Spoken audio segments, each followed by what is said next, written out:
And so without any further taking of this time, please. David, Hi. you're up. Okay, thank you. Thank you, Gay.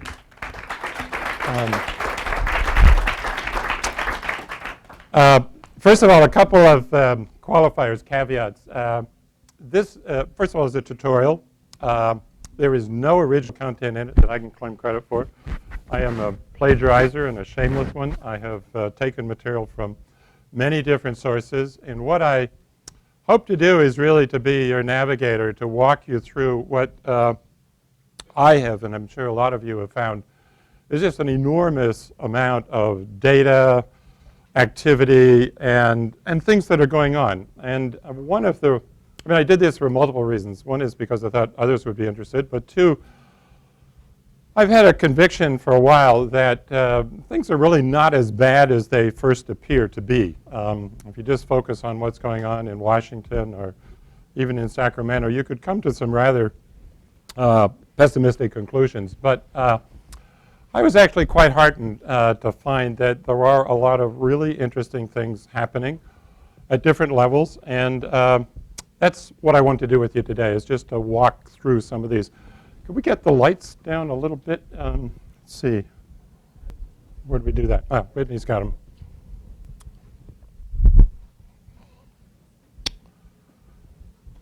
So title, for what it's worth, is just the energy crisis. Where are we headed and who's doing what? And by that, I don't mean individuals. I mean more on the global, national, and local level. And so I've split this into a set of chapters, if you will. The first being just to give you a quick, not even an overview, but to make a few key points about what, for better words, is the energy crisis, and hopefully to persuade any of you who doubt that there is a crisis, that there is indeed one. And then I want to take a look at the international scene, because a lot of things are happening there in different places in different ways. Bring that focus back into just the U.S. On a national level. Talk a little bit about what's happening and what's not happening. And as I said, there are more interesting things than I had initially assumed were happening. And then bring the focus in a little further locally to home on California, because here there are also some very interesting recent things happening. And lastly, if I have time, I just want to show you some of my favorite really nifty green projects that are going on that I think are worthy of our attention. So first of all, I like to point out that the energy crisis is more than just about global climate change. And this is a theme that we pursue in the Institute for Energy Efficiency. It's not just about the fact that greenhouse gases are changing the Earth's climate in detrimental ways, and certainly that is the number one and most important issue. But in addition, there are purely economic reasons why we should be getting off fossil fuels. We are enormously wasteful in our use of not just fossil fuels, but almost all forms of energy, as I will point out to you as we go along. There's also obviously a question of sustainability. We are depleting in, however you measure it, 100, 200 years, resources that this planet acquired over hundreds of thousands or millions of years. And somehow that just doesn't sit right, that, what is it about what we're doing that gave us the right to do that?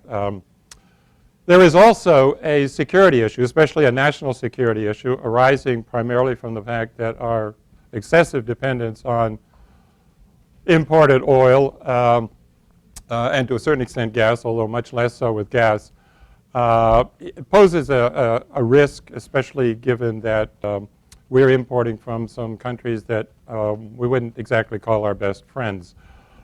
And lastly, often overlooked, there's a health issue. As I'll show you, fossil fuels are really dirty. And it's not just that they produce carbon dioxide, but they produce a lot of other things that are not good for your health.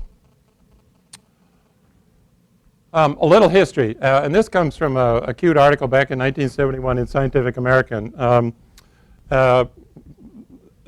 this fellow, his name is Cook, said, well, let's go back and ask ourselves, how much energy did we as an individual use in our primitive state? You know, when we didn't even have fire, we were basically no different than other species on this planet. And that number is basically about 2,000 kilocalories per day, just the food you eat. That's the energy that was required to survive at that time.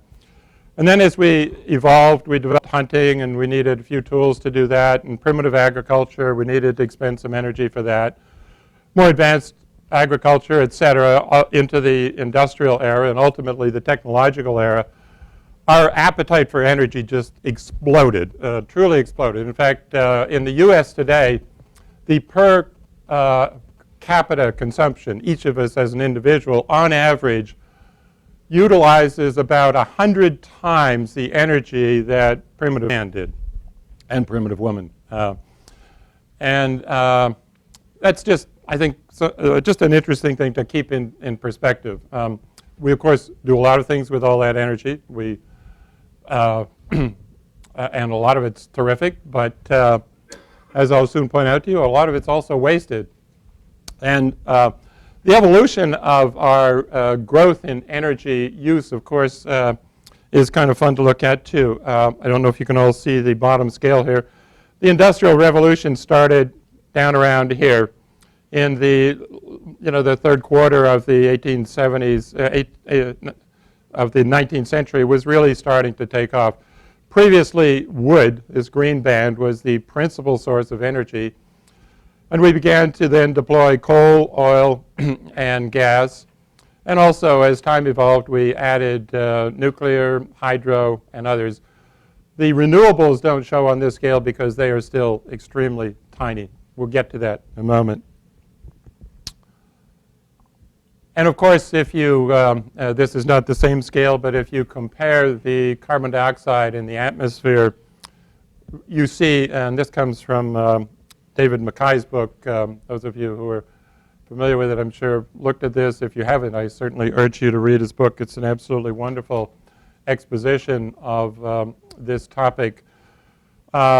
This comes from the ice cores. This is carbon dioxide concentration in the atmosphere. And again, you can see it just took off like a bandit with the beginning of the Industrial Revolution in the 1800s.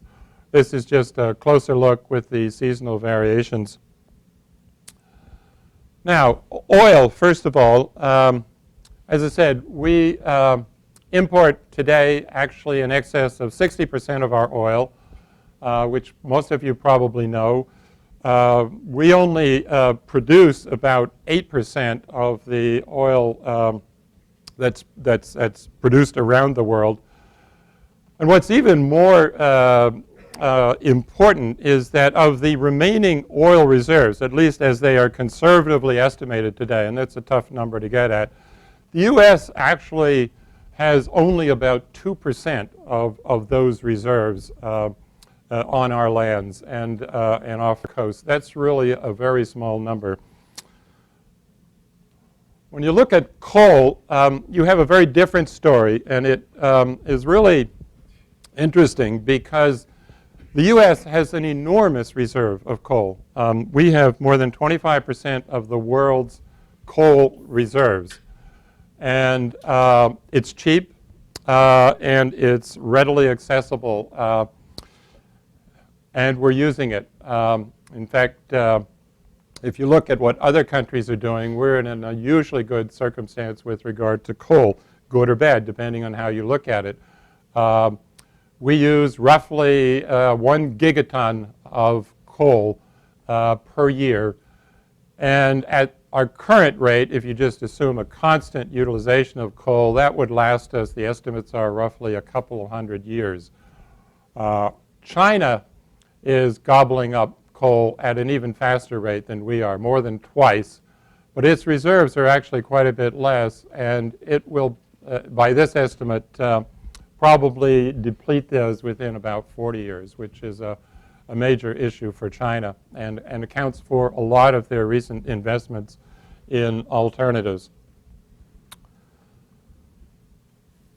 Coal, as I said, is a really dirty substance, and it's important to emphasize this point. It's even dirtier than natural gas and oil, and it's also produces more. This is per BTU. These are units of carbon dioxide per, I forget the units, but it's per energy utilization. So for constant energy, you get more carbon dioxide from coal and oil or natural gas. Not quite twice, but almost twice as much from natural gas. You also get a lot more carbon monoxide. You get a lot more nitrous oxides, sulfur dioxide, and particulates, which are particularly bad for your lungs, especially the micron-sized particulates. But also mercury is a major source of contamination from coal.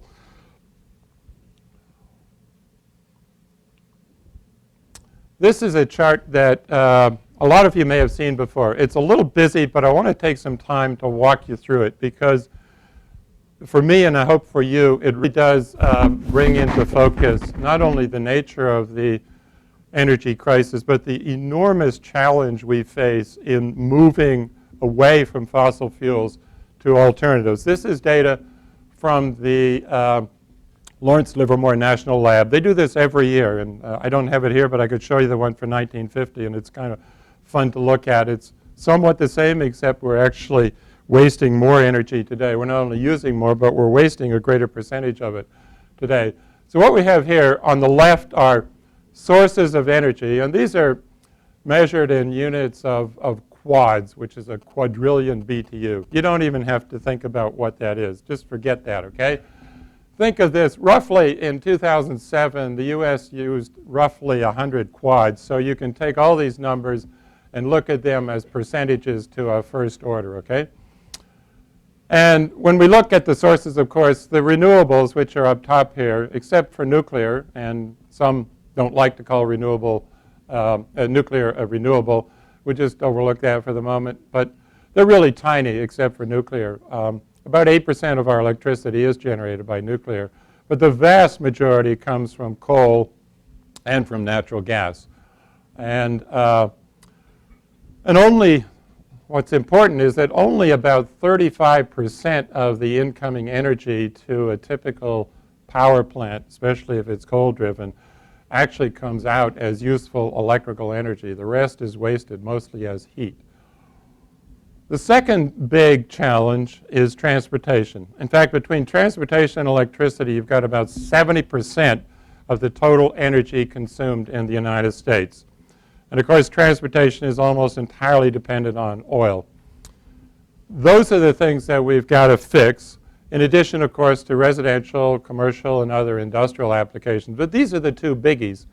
And in fact, I even like to simplify this further by saying, if you can solve this one, meaning get electricity off coal first as a first step, then the option, especially with plug-in hybrids and electric cars and other things, to take care of some of this problem with transportation becomes a reality. Easy to say, very hard to do, very hard to do.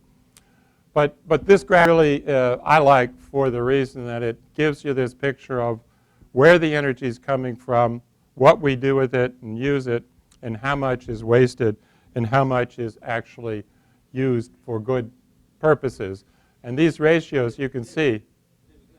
Yes, Alan? You're double counting on purpose. I mean, yes. Residential, you say, is 11.43%. And what, 4.7 comes from of that?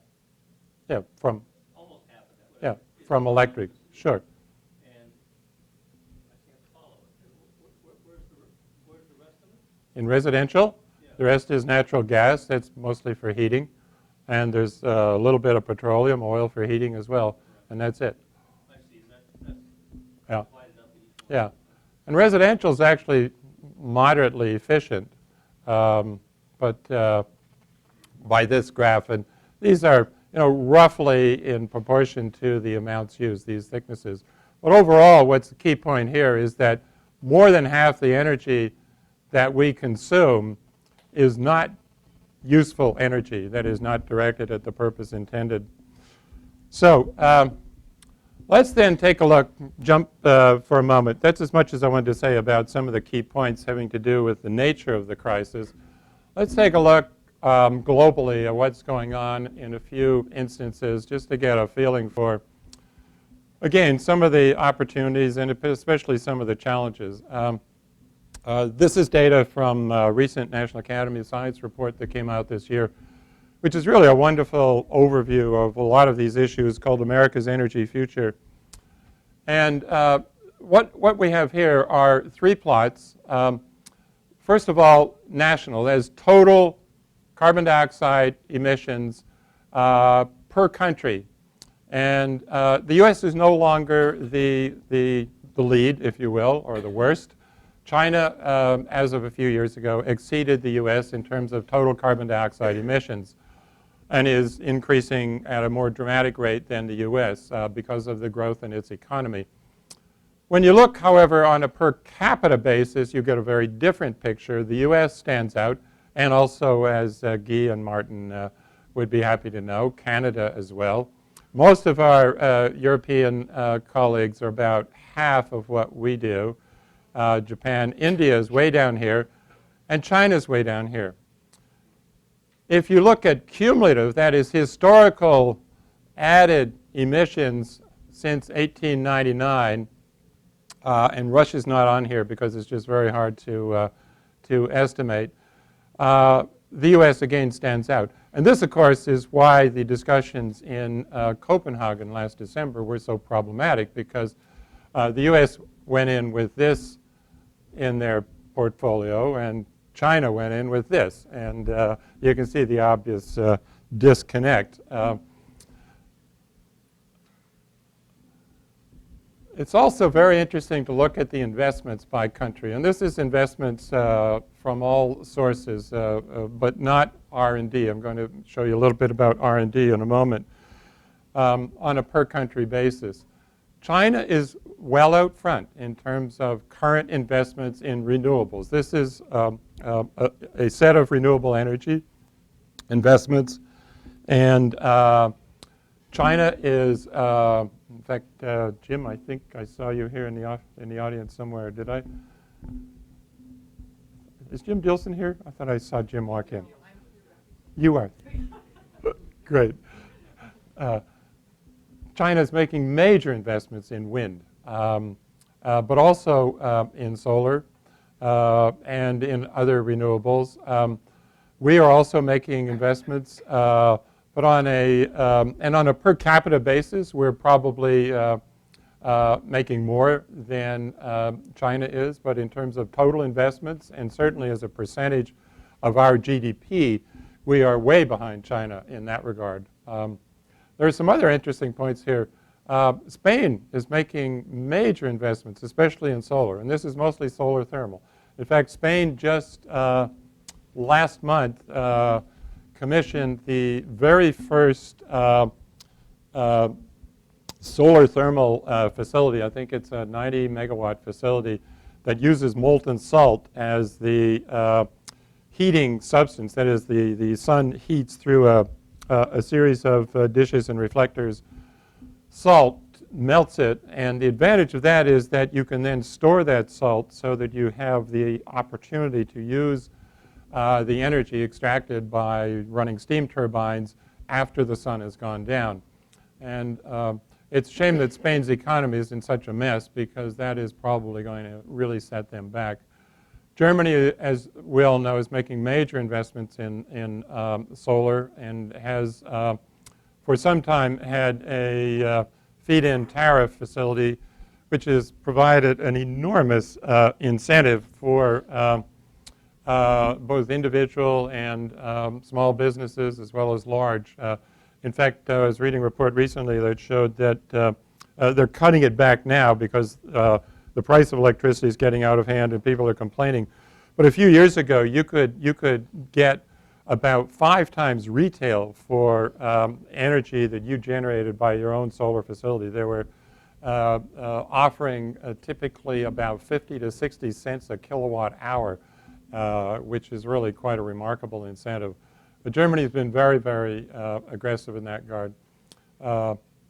And Others also, of course, are in this game. But the main point, of course, is that China is out front. And China is also out front, not only in regard to investments, but also with regard to installed capacity.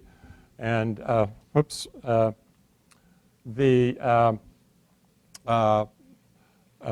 interesting thing here is that an awful lot of this is small hydro. Small hydro, by definition, is a hydro facility that's less than 10 megawatts. So there are, if you were to take this and translate it, there must be just hundreds of thousands of these in China today. Most small hydro facilities are going in where there's an existing dam. In fact, there's some in California and quite a bit in the US as well.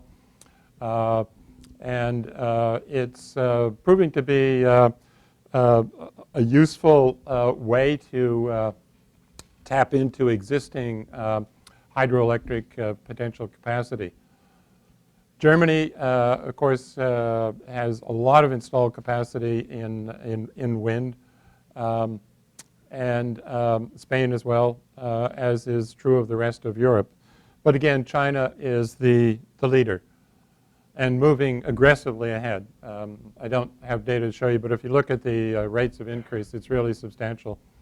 If you look at solar, of course, Germany is the winner.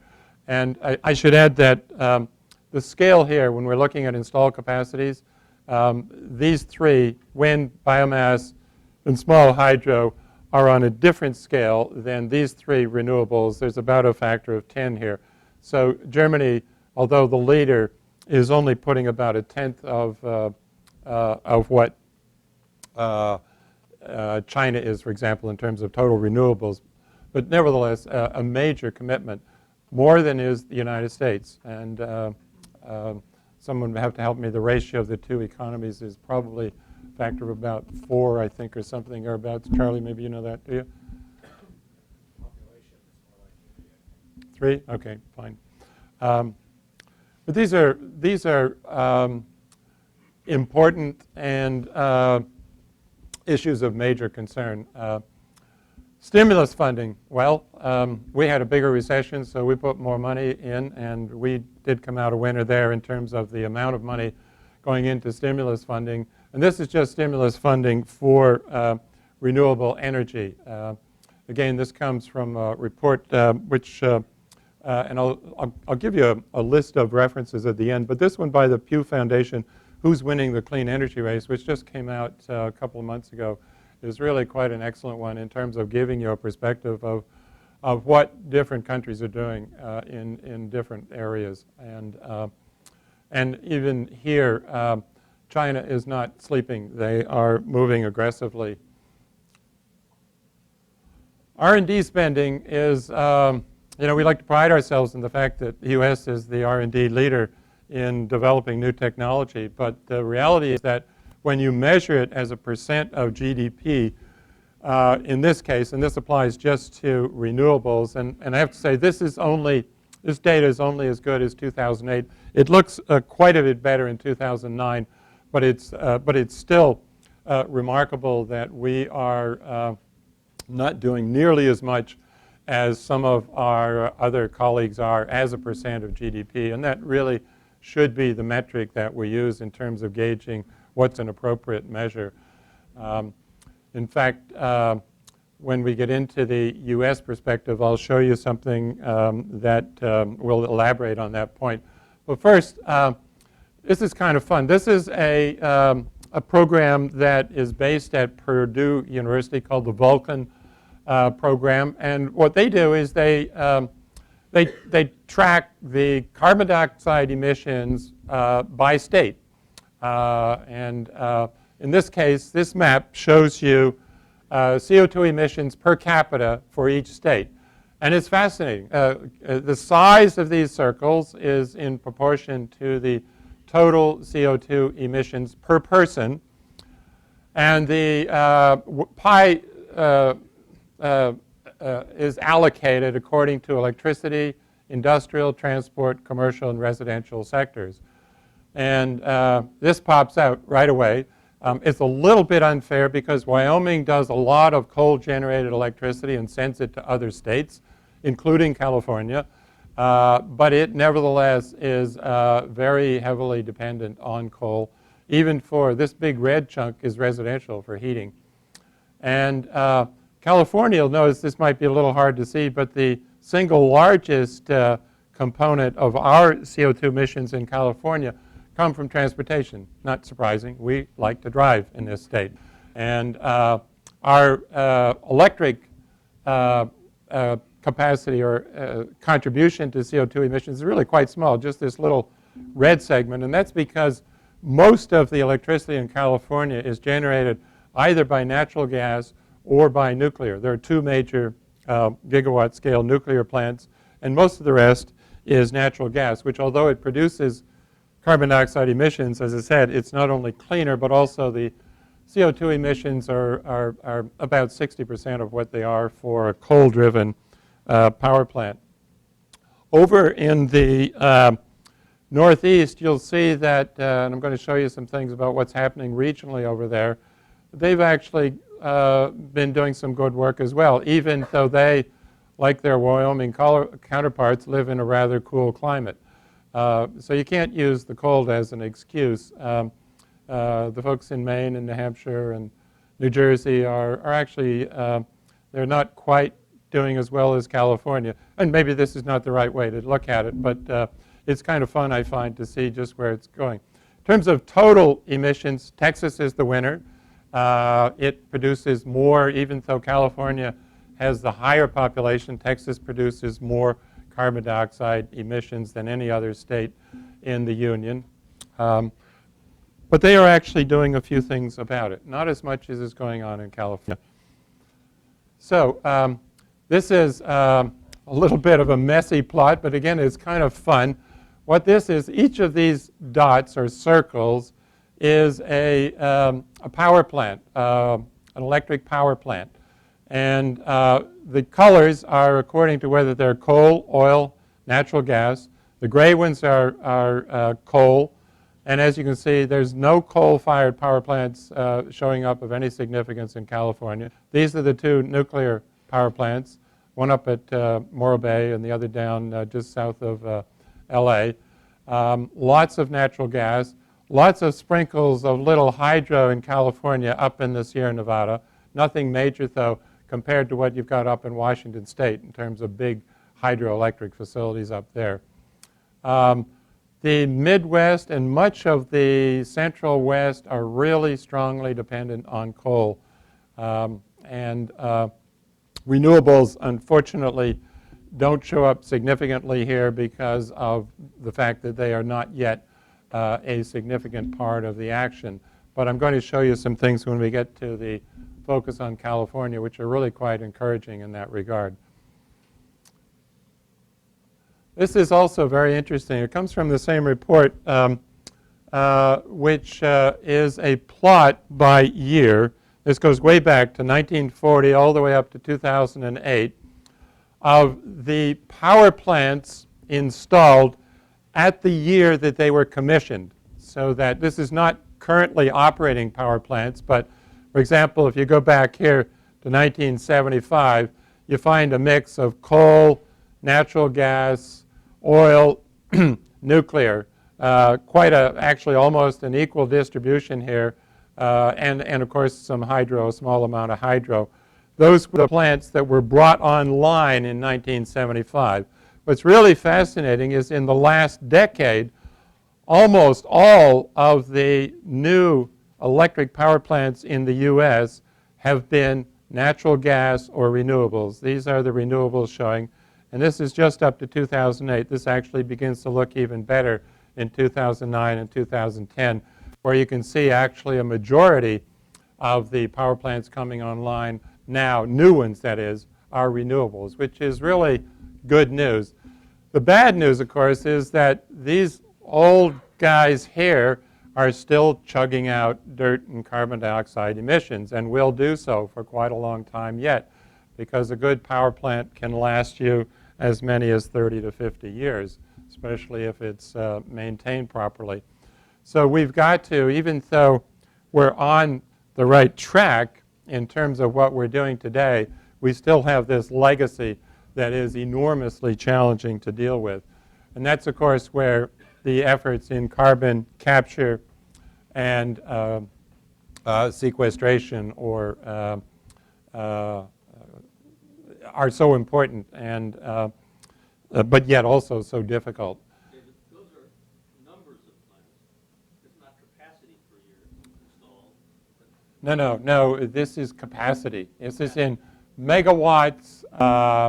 It's in megawatt hours total. It's not numbers. No, it's not. No. So we're putting in more capacity now with natural gas. Oh, much more. Yes, much more with natural gas, which Absolute value is much more. yes, because the demand is growing, but it's not growing a lot. In fact, our overall energy use per GDP is actually decreasing.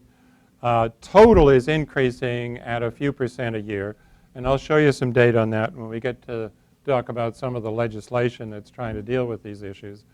But here we're just talking about capacity. This is added capacity. Of course, a lot of these older plants are being decommissioned also. They don't last forever, okay? And that's an especially important issue with the nuclear plants, because you can see that many of them are now getting to the point where they're 30 to 40 years old. And the big question is, what do? Do you just decommission and forget about them, or do you replace them with more modern, presumably safer nuclear power plants? So let's go on and talk a little about R&D spending for energy and other, first of all, from the perspective of industry in the U.S. As a percentage of sales, energy has the most abysmal record that you can possibly imagine. 0.3% of gross sales typically, and we're talking here about oil, coal, gas companies, okay? Compared to, of course, the pharmaceuticals, and we all know that they may be doing a little too much of that, but, or maybe not enough, depending on your point of view. Aerospace and defense, electronics and computers, you know, these are sizable investments. And R&D, of course, here is fully our research and development. In fact, there's probably a little bit of deployment in these figures. Automotive is not as much, as we know, and Tom Everhart's here who can tell you a little. And if you saw Tom in the movie Who Killed the Electric Car, but Tom put his finger on it. General Motors did. They both started it and they killed it. The automotive industry is way behind, but energy is just appallingly bad. There are some exceptions, and it's getting better. Chevron, for example, and I'll show you some data on this, just recently, there was announced, in fact, just today by the Bureau of Land Management and the Department of Energy, a 45 megawatt photovoltaic array that is going in Lucerne Valley that Chevron is actually building, and it'll supply 45 megawatts into the grid.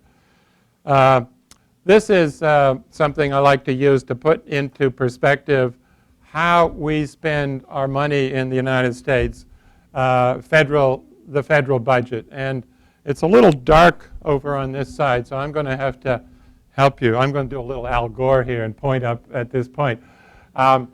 These things you all know about, everything here, and over here is energy total, okay, 10 billion. That's this black slice, and R&D is about half of it, 5 billion, okay?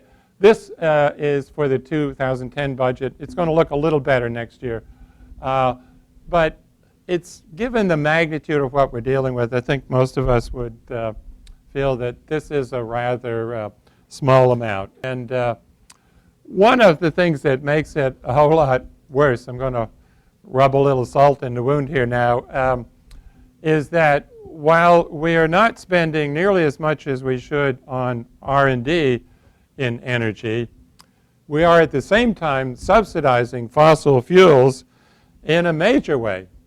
In fact, this is data from the Environmental Law Institute, and this is cumulative over the years 2002 to 2008. the U.S. government spent $70.2 billion subsidizing through tax breaks and direct spending fossil fuels, coal, oil and gas exploration, et cetera. In that same period, $12.2 billion, or a total of 29, was spent, if you count ethanol, which, you know, we had a real binge on ethanol, and it's still going strong. And I'll give you a little hint as to why I think it's still going strong in a moment. Relatively small.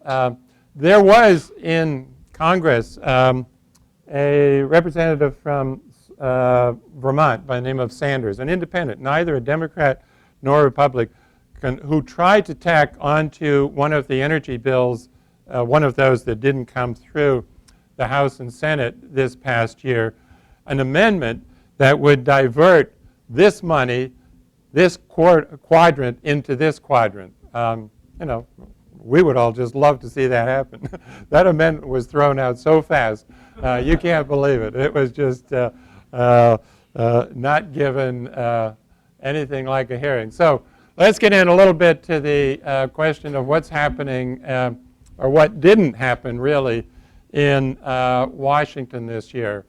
There were really three initiatives. The most ambitious one, which did pass the House, was the so-called Waxman-Markey legislation, the American Clean Energy and Security Act, which, among other things, would have established through implementation of cap and trade a reduction in greenhouse emissions of 1/3 by 2020 and 80%, a full factor of 5, by 2050. And that 80% figure is what most climatologists believe is necessary to stabilize the climate over that period of time, with a rise in temperature of no more than 2 to 3 degrees centigrade. Not easy to do, but this was at least an attempt to do that.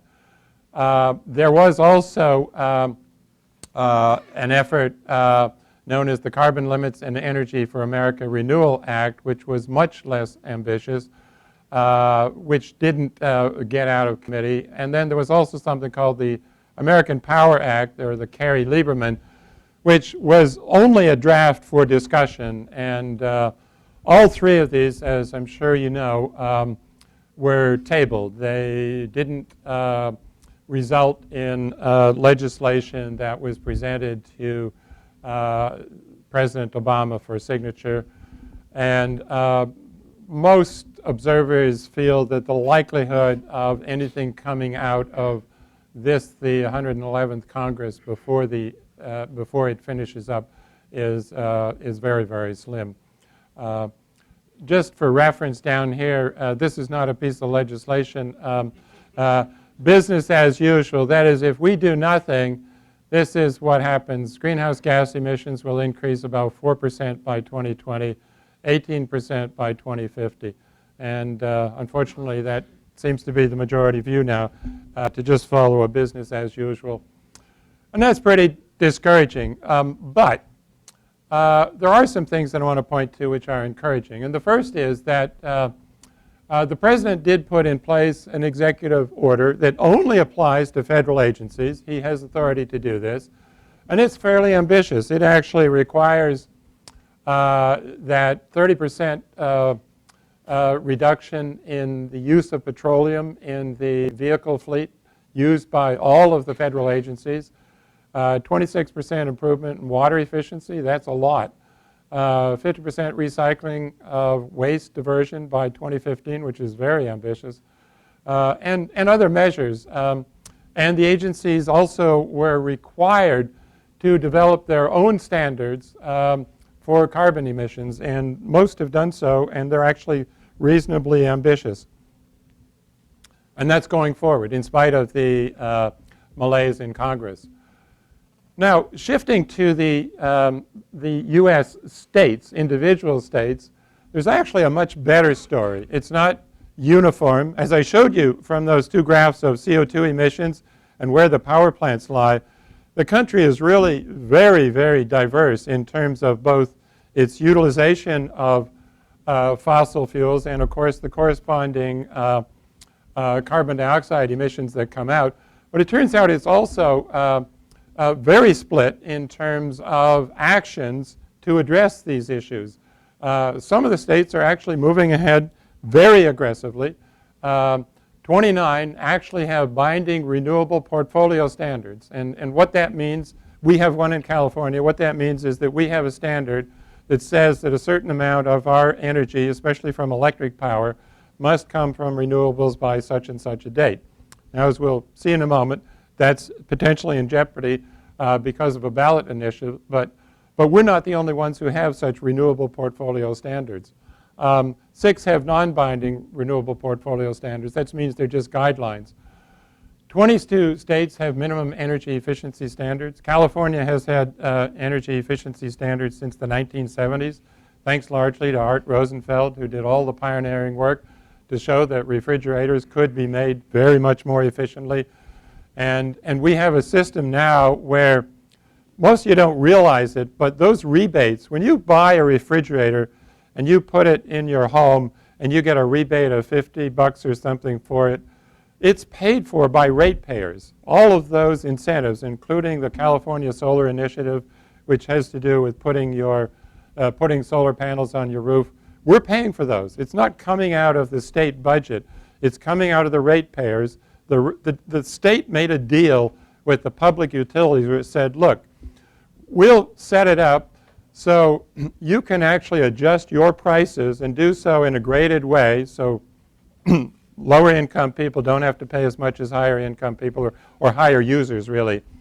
And we'll make it possible for you to generate those extra dollars that can be used for these energy saving features because there's a net benefit. It turns out that energy efficiency is still the cheapest way to save energy. It's about 2.5 cents a kilowatt hour for electricity, meaning if you invest $2.5 million or billion dollars in new equipment that will run more efficiently and use less electricity, you will save more than that amount. And so it's actually the easy way, and California was really the leader in that regard. But other states have picked up on it, and now 22 states have energy efficiency standards. They don't all administer it the same way that California does, however. And did I hear a question? No, sorry. 10 states have legislative economy-wide reductions. There's even a group of states that I'll show you in a moment in the Northeast that have, for power generation, have a cap-and-trade system. And it's moving along. There are 4 also collaborative efforts. The one that we're involved in California is the Western Climate Initiative, which does have a plan to not only drop emissions 15% by 2005, this involves 7 U.S. states and 4 Canadian provinces, one of which actually, British Columbia, has a carbon tax program in place where they are actually taxing fuels, gasoline, heating oil, and such, and using that, most of it's actually given back to the users, but they're also taking some of those funds to invest in renewables and other sources of energy. These others are worth mentioning, and also the mayors have gotten together and put in place, in line actually with many of the Kyoto protocols, 20% reduction. So there are a lot of cities that actually have put in place their own emission standards. So there's a lot of, the point I want to make here is that in spite of the gridlock in Washington, there's a lot of things happening at other levels, at the local and at the state level. And I want to go forward to just illustrate this a little better. This is not a very good map, but what it shows you is the states that are actively engaged. These states with the dots are the Western Climate Initiative that California is a part of. The squares here are the states that have these energy efficiency standards. And this group up here are the Northeast states that have gotten together to put in place measures to reduce emissions from power plants. There's a large part of the country, however, that are either just sitting on the sidelines or doing just nominal things in this regard. So what you have is, and this also, when you look at this, at least I find that it's easier to understand what's happening in Washington, because remember, we have a federal system. I'm getting a high five sign out here. I'm going to have to get close to wrapping up. We're getting close. We are very divided as a nation in terms of not only how we use energy, but how we are addressing the nature of that usage and what we're doing in terms of our investments for the future. And that's reflected through our federal system in our representatives, especially through our senators, as you know, who are very turf conscious in Washington. But at the state level, where there's a much more uniform, for example, in California, there's generally a consensus that these are important issues and we have to do something. We're going to test that at the ballot, as most of you know, in November. But it is interesting to look at the local, especially the state perspective, to see what's going on. Another segment of our economy that is not just sitting around is the military. And I find this particularly fascinating. They have set some amazingly ambitious goals. First of all, the DoD, for all services, has set a goal of generating 25% of its energy needs from renewable by 2025. And some of you might have seen the article in the New York Times the other day. The reason for this is not just carbon emissions, it's security and the fact that to get operations in Afghanistan, the military, it turns out, can buy oil at about $1 a gallon, or gasoline at about $1 a gallon.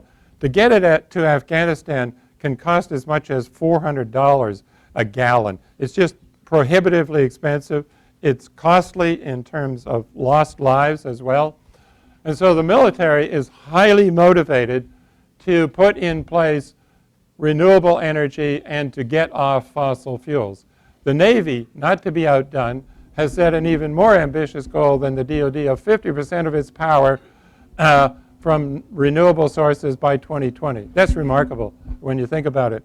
And they're planning, for example, to have a totally green carrier strike force running on alternative fuels by 2016. Amazing if they can do it. The Navy likes to point out that they were the first ones in the country to move from sail power to coal power to oil to nuclear, and now they're going to do it with renewable. And when you talk to folks in the Navy, it's just an amazing story that you get. The Army, not to be outdone, is also investing in renewables, and it has it's been approved by the California Energy Commission, but it hasn't come online yet, a 500 megawatt solar PV generating plant at Fort Irwin. Fort Irwin's a big training camp in California. And the Air Force, if you can believe it, wants to have its entire fleet certified to fly on biofuels by 2011. That's a published statement. Yeah, and this is a C-17. This is a C-17 cargo plane. It took off last month with a mixture. It was about 50-50 biofuels and regular diesel fuel. The biofuels were a mixture of gas from coal, tallow from animal fat, and one of the, either it wasn't canola oil, but something like that. The plane flew. Amazing it got off the ground. But the Air Force is actually serious about this. Okay, local perspective. Let's quickly get into California. A lot of stuff happening here. First of all, with regard to electric capacity, we already have about 25% of our electric capacity from renewable. This is capacity. This is not actually power delivered. This is the capacity because, and it slightly exaggerates the amount of renewable energy. But we're on a very good track. This is how it breaks down, that 25%. Most of it is actually hydro, with a big chunk of geothermal. But wind and solar are coming up. And what I want to show you is that the California Energy Commission, the CEC, has been very busy. It has been just swamped with proposals for renewable projects. In the past couple of years, it's reviewed and approved. These have not been commissioned. A lot of them won't actually make it for various reasons. There'll be environmental challenges. But about almost 8 gigawatts of electric power. Our total electric power utilization in California currently is about 40 gigawatts. This is really quite impressive. And most recently, there has been a program that Governor Schwarzenegger, bless his heart, and the Secretary of the Interior, Salazar, made an agreement to build renewable energy facilities on public lands, mostly BLM lands, Bureau of Land Management, not national parks or national monuments, but public lands. And this is moving along aggressively. And just this morning, there was approved by the BLM 2 really important solar, one of them solar thermal, a 709 megawatt facility in Imperial Valley. It will plug into the San Diego Light and Power, and it'll probably need a new transmission line to connect with the grid. This one by Chevron, 45 megawatts, is photovoltaic, which, although smaller, is really impressive for photovoltaic. You know, the largest photovoltaic facility currently operating in the world is in Sarnia, just out in Ontario, Toronto, in Martin's County. Unfortunately, he could get a point for this. It's right near where he used to live. And it's about 80 to 90 megawatts capacity, which is quite impressive. These additional 4, Ivanpah, Tesoro has another facility called Calico, and most of these are solar thermal. These 4 are in the docket. They've been approved by the California Energy Commission, and the BLM is likely to approve them in the next couple of weeks. All of these are eligible for and have applied for Department of Energy funding, which will probably provide about 1/3 of the cost for these. They are all investor-driven. These are all private companies. The activity is really quite impressive. You can't see this in detail, but this is a map of the region. This is LA. This is Death Valley. There's nothing going on there. This is the Mojave Desert. There was a plan to have one there, but that's not going to happen. Each of these red dots that you see here is a proposed, and I think all of these have been approved by the California Energy Commission, proposed renewable electric generating plant in the desert. Really quite remarkable. As I said, some of these are not going to happen. There was a big one up near the Carrizo Plain called Topaz that the CEC approved, about 500 megawatts. Just last week, they discovered that even though it had been through and passed the environmental impact statement review, they discovered that an endangered species, the kangaroo rat, lives in very large numbers there, so that's probably not going to happen. I just mentioned that by way of saying that some of these may run into problems. Now, legislation in California. We all know about AB 32, or if you don't, it's the legislation that was passed in 2006 in the state of California to reduce greenhouse gases by 30% by 2020 and to put in place a cap and trade measure to make that happen. But, and that's the one that's on the ballot this year, it's Proposition 23. 23 is 32 reversed. I think they nicely timed that choice of number. The opposition. And as most of you know, it's very contested. I'm not allowed to get into politics up here, but you can talk to me privately afterwards if you want to know more about it. There's a lot of bad stuff going on. But the good news is that there's a lot of other things that have happened in California. The governor's executive order to reduce greenhouse gases 80% by 2050 is in keeping with the Kyoto and the thinking in Copenhagen and what's generally recognized as necessary to really get this problem under control. We have our renewable portfolio standard, and it's been in place now for 8 years. And the California Energy Commission, the California utilities have been abiding by it. They've been doing it. The California Solar Initiative has been very successful, has resulted in a lot of installations on residential and other property.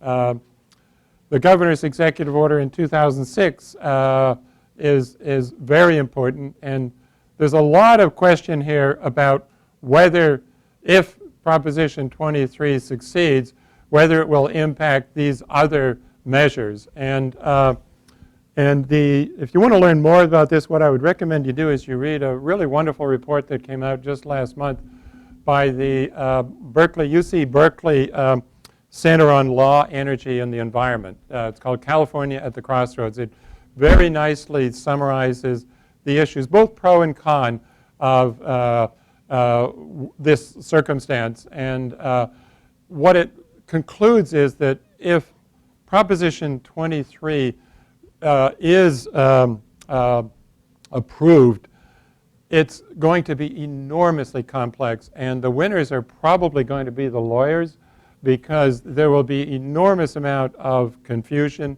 litigation. A lot of private investment is banking on the fact that AB 32 is going to remain in place.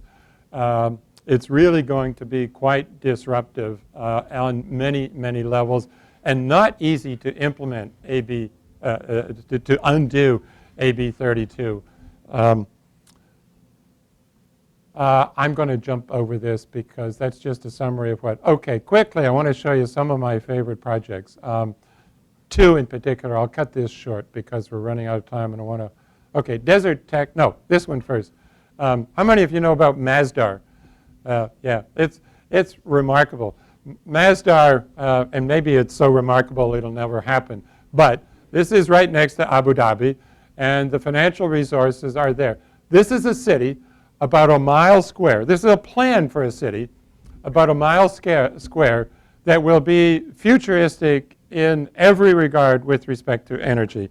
It, for example, will have no private vehicles, not even no gasoline cars, not even any roads up on the living space here. In this cross-section, which is hard to see, the transportation will take place all in a subterranean regime here. It'll all be by automatic electric-driven vehicles. There's a solar farm over here which will supply all of the electrical energy from a renewable, in this case, solar thermal facility. This much of it is currently under construction, and in the center of it is actually an institution that is co-sponsored by MIT called the Masdar Institute, which is one of the drivers for setting the standards for how energy will be used in this very modernistic city. It's almost something out of science fiction, but the folks in Abu Dhabi are going ahead, and they intend to make it become a reality. It'll be fun to watch and see just what happens. This is another very ambitious program in Europe and Northern Africa and the Middle East called Desert Tech, and it's a plan to develop primarily solar, but other renewable sources of energy, and a grid that will supply all of the power needs, electric power needs, for not just Europe, but for Northern Africa and the Middle East. And it's already gaining some interest. Morocco and interestingly, some of the northern states here in the Sahara and Northern African region, do not have oil and gas reserves. And so this is an opportunity for them to become actually a net exporter of energy and to make a livelihood from it. And so this is actually gaining some appeal. It's also opposed, of course, in some quarters for obvious reasons. One of the interesting things that they've done here, and I haven't checked the accuracy, but these squares are intended to represent the total area of solar facility, this big one, to supply all of the world's needs of electricity, which is quite remarkable. It's just a fraction of the Sahara Desert. This is what you would need to do all of the European 25 nations. These are the Middle East and Northern African nations, and this is the sum of the two, I think. They have to build some rather special transmission lines, a lot of them undersea, to make this work. But it is moving ahead. It's sponsored by the Club of Rome. And have I got a minute to say one more? Yes. Whitney's going to throw me out. Thank you. One more. This is one close to home. This is a UCSB grad, Brent Constance, who is doing this. What this is, it's a prototype facility up on Moss Landing, just on Monterey Bay. And what Brent is doing is he is taking an existing, it's actually not a coal-fired, I believe it's a gas-fired power plant up there. And he has a process whereby he combines the flue gases from that power plant with seawater and some other stuff, all readily available, and he's making cement out of it. And in doing so, he claims that he can capture about 80 to 90% of the carbon dioxide emissions from this coal-fired power plant. And he not only claims he can do that, but he is also generating desalinated water, fresh water from it. It's really quite a novel approach. It is funded very heavily by venture capital. And he has reached a point now where he told me recently that he's planning to take this cement and pave a section of highway for the state of California just to see what kind of cement he's got. You have to really give him credit. This is a fabulous thing. Here's another really interesting one. You know, we're always beating up on BP. This is, in California, a British Petroleum sponsored project to build an electric power generating station that runs on the waste products from refinery. There's something called coal tar that comes out of refinery, and George can probably tell me a little more about this. It's usually a waste product. It's very high carbon content, and you can burn it in a way that you can generate hydrogen from it. And that hydrogen is then used to run a steam turbine to generate electricity. There is some carbon dioxide generated in this process, of course.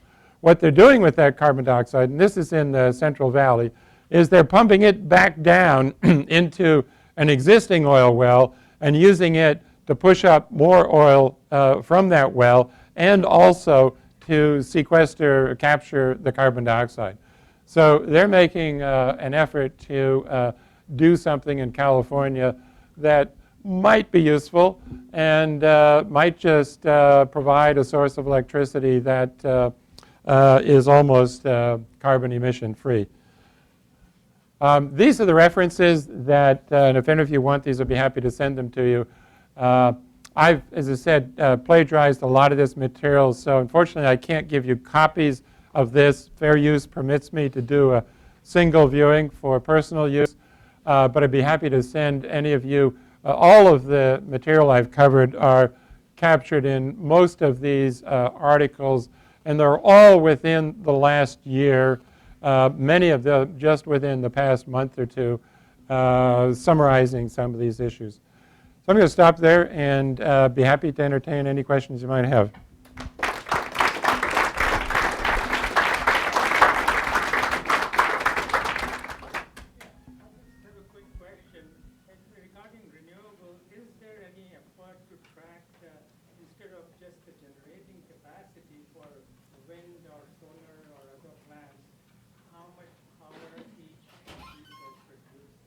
How much each? Power. Yeah. How much electricity these plants produce? Oh, yes, there are efforts to improve the efficiency. There's something called combined cycle, for example. Is that what you're oh. Because, for example, the solar is working only for a couple of hours in a day. Yes, yes. The ratio of installed capacity versus Yeah. No, it's a very important, but I understand your question. Very important one, and I didn't have time to get into it, but not all, but most of the renewables, hydro can run 24 hours. Wind can run in the evening as well as in the daytime, but if the wind goes down, it does tend to be up and down. Solar in particular is a major challenge. You may have caught that I mentioned to you that there is now just coming online a technology in Spain that is actually all going to be deployed in the US as well, where the solar thermal technology is adapted to a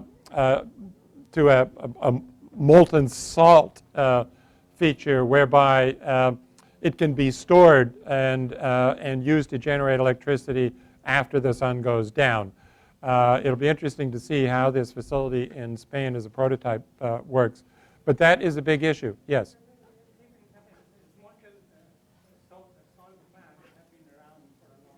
Yes. Yes, there's one in Arizona. That's right. Yes.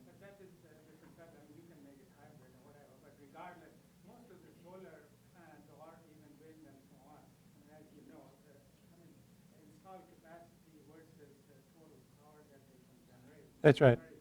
Yes. That is something which needs to be tracked and compared to the other investments and other Sure. Sure. Yeah. No, I agree. That's because the installed capacity is it overemphasizes just what you will get from it. That's right. Yep. James, you had a question. You should have bought with the different states which had implemented their own types of caps on generation of certain types of energy. Yes. How does that compare with state debt? With state debt? The debt of the individual states. Oh, no, I don't know that.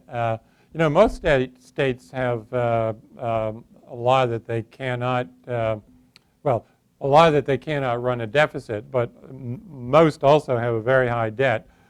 I don't know the answer to your question. It'd be interesting to look at that. Is there a particular reason for your question? I'm just interested how if these emissions are actually binding constraints or non-binding constraints. In some cases, they're non-binding. In some cases, they are binding. Yeah. Yes? I have a related question. In terms of the renewable portfolio standards, how do they deal with imports of electricity and the carbon intensity of that imported electricity? Yeah, that I don't know the answer to that question. As I mentioned, California does. I think the number's about 20% of its electric energy is actually imported. And even in terms of how the Department of Energy and the Energy Information Administration does these, recording state by state, it's really a tricky issue, as you point out, whether you count it by the user or by the generating state. I don't know how that applies to the renewable portfolio standards. When you buy, for example, energy from a state that is generating electricity by hydro, say, does that count in your RPS? I don't know. It's an interesting question. We should look that up. Maybe somebody here knows the answer. No? I have a question. Sorry. Yes. You showed the investment per country. Yes. Does that factor in industrial research, or is that? No, that's just investment in plant, especially plant facilities and, R&D? oh, the R&D. Yes. Because in China, it's mostly government funded. Do you factor in? Yes. any sort of? Yes, I believe that data is all investment in R&D, both industrial and government. Yeah. You mentioned the concept of the kind of unit of energy not produced as the most cost-effective solution, but then you showed the graph that's, shows investment by country and energy efficiency solutions with a very small percentage of all investment for each country. Right. I'm wondering if you think that's a reflection of just kind of supply-side policy, or why there isn't more investment being made in that more cost-effective. Yeah.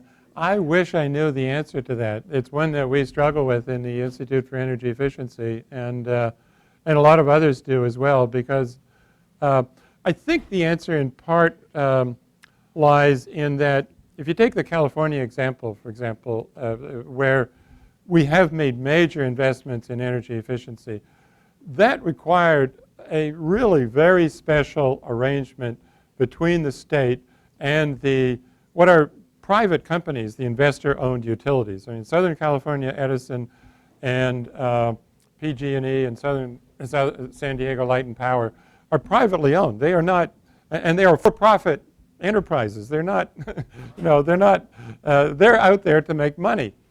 And it was really to California's credit, and there were a few people involved. In fact, one of them, our graduate, John Fielder, who was at the Public Utilities Commission at the time, who set up this system whereby it was possible to cover the costs of these investments. That, I think, is the reason that it hasn't been widely deployed, because there's a lot of transfer of assets and money here involved. Unless you have a system to do that, you can't just mandate it and expect it to happen. You have to also put in place a vehicle for making it happen. But do you think something like a federal decoupling of energy sales and profits for utilities would Sure. more motivating? If you could implement the same decoupling that we have in California at the federal level, I'm sure the same results would happen. The problem is, in the advantage that California had is there's no coal lobby of any significance in California, okay? That's where you'd probably just run into a brick wall right away. Now, I'm going to apologize in advance because I think there's many questions. And he's a local. I don't have any questions. But I'm going to wait one more question because he's been very patiently waiting. About 20 years ago, and I wanted to listen to the gentleman today because I knew, what is UCSB doing about green energy on the campus? Is that a very big push? Oh, lots. For example, my colleague here is one of many, and Alan Heeger, who was here earlier but had to leave, have a very large program with probably a few dozen people engaged in new technology, new materials for photovoltaic solar applications, especially using polymers. There's also a program in multi-junction solar cells that John Bowers and Umesh Mishra and others Shuji Nakamura are involved in. There's a very strong program in solid-state lighting. In fact, the blue LED was invented by UCSB faculty Shuji Nakamura, and that made possible, that's the thing that made possible solid-state lighting, which is a major advance in terms of efficiency and quality of light as well.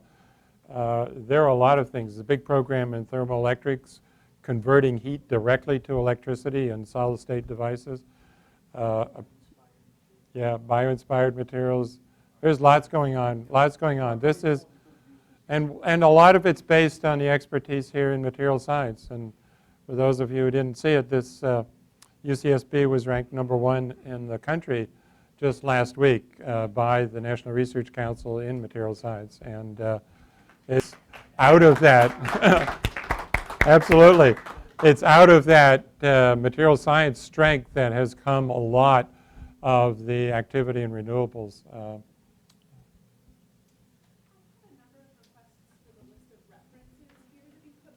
Yeah.